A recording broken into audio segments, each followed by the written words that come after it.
Have I worn this shirt yet?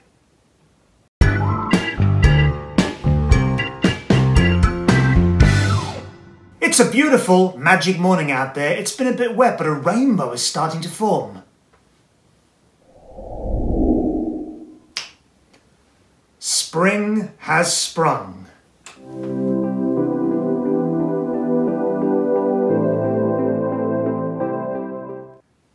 Ah yes, the wonderful visuals of spring.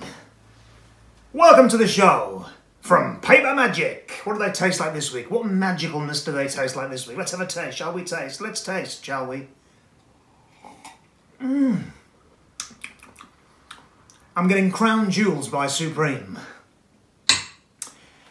It's a bit of a coincidence that I saw a rainbow earlier because this week I am reviewing a trick with a bit of a rainbow flair. It's this, definitely not marked by Brent Braun. What is it? Well, it's a packet trick where the cards turn colour on the back. What can you dislike about that? What is there not to like about a trick where cards turn different colours on the back? That's what magic's all about, isn't it? I remember when I was in the Middlesbrough Circle of Magicians, my mate Simon Dixon, he was a few years older than me. We used to go to conventions and dealer days and things together. On the way back in the car, he'd just play with packet tricks. He'd spend all of his money on packet tricks, play with them on the way home in the car, and then when he got home, he just chucked them out. That was his life. Magic, that's what magic is, it's fun. It's about playing with little packet tricks where cards change colour.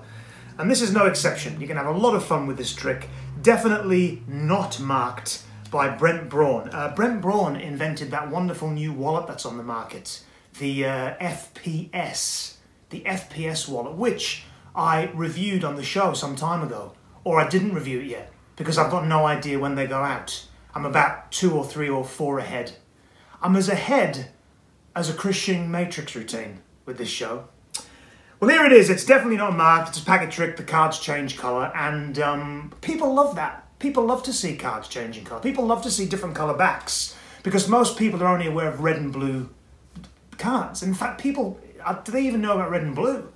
People just think cards are one colour, red or blue. Do you remember when that was the only colours of cards? Remember back in those days? You know, back in the old days? Watch the next ace go as I place it right inside of here. All I have to do is give it a magical move like this. And there's 1, 2, 3, and 4. The last ace having traveled.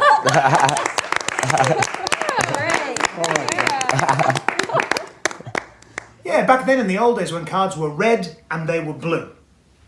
And sometimes, if you hunted around carefully enough, you could find a green one.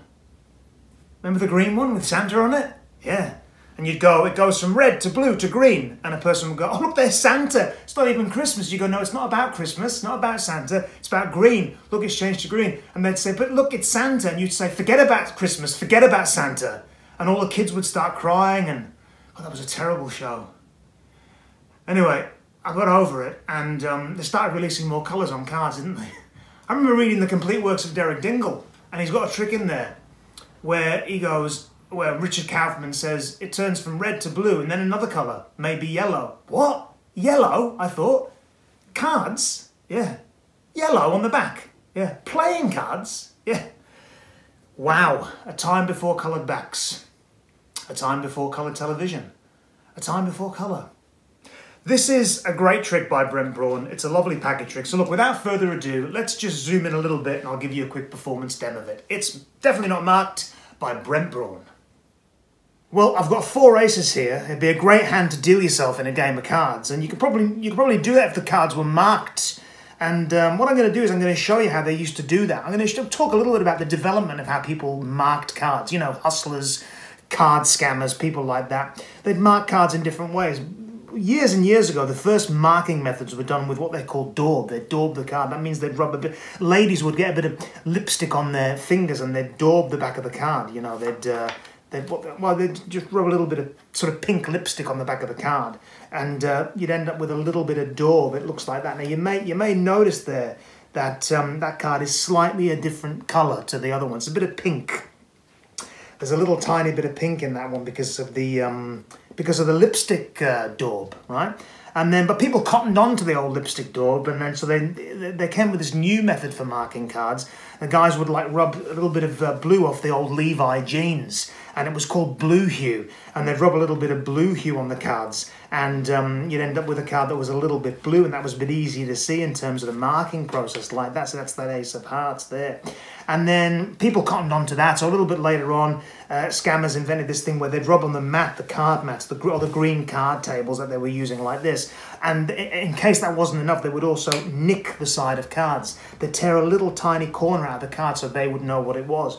And you ended up with a card that looked something like that. That's a bit of a green tinge to it, but it's also got a nick cut out of it like that. And that's basically how people mark cards. That's the genesis of marking cards. I've done all of them there except for the Ace of Spades. And there's really only one way to protect yourself against marking cards like this, and that is to make sure you look at the back. And you'll see if a card's definitely not marked, because usually it'll have it written on like this, you see. And that's definitely not marked by Brent Braun. So there we go, and I actually added the little bit about rubbing the card that turns green on the card mat or the card table, and saying that the hustlers at the card table decided they were going to rub a bit of green, because they don't justify the change to green. They justify that one as having the little nick torn out of it, but they don't reference the colour. And I'm sure it's not a mistake, it's just they don't feel it, or Brent doesn't feel he needs to, but I just thought it added a little bit of flair to it. It added to that storyline, which I think is great. I love that storyline of talking about how they marked cards, how marked cards developed, the daub, the lipstick, then the blue hue, then my idea of the table, and then the thing at the end where it says definitely not marked. So I love the story. I love the fact that it just fits inside your wallet, and it's the sort of trick you can pull out and do when someone asks you to do a trick, even though they never do they? No one's ever asked you, have they? Kamal, who used to host this show with me, he used to carry an appearing straw around in his school bag, just in case someone asked him to see a trick. They'd go, well, show us a trick then. And he planned on pulling a huge straw out of his school bag to illustrate his magicianness, his magicianhood. He's probably still waiting right now. He's probably still waiting to pull that thing out of the bag. Except now it's probably in his kitchen drawer. Straw from drawer, he probably calls it. He's really just stood in his kitchen waiting to pull the straw out of the drawer. Who knows? He might still be there right now. We'll never know. So that is this week's review. It's definitely not marked. Grab this, it's very inexpensive. What is there to dislike about cards that change colour? You saw the reactions in the pub. They keep filming these things in pubs.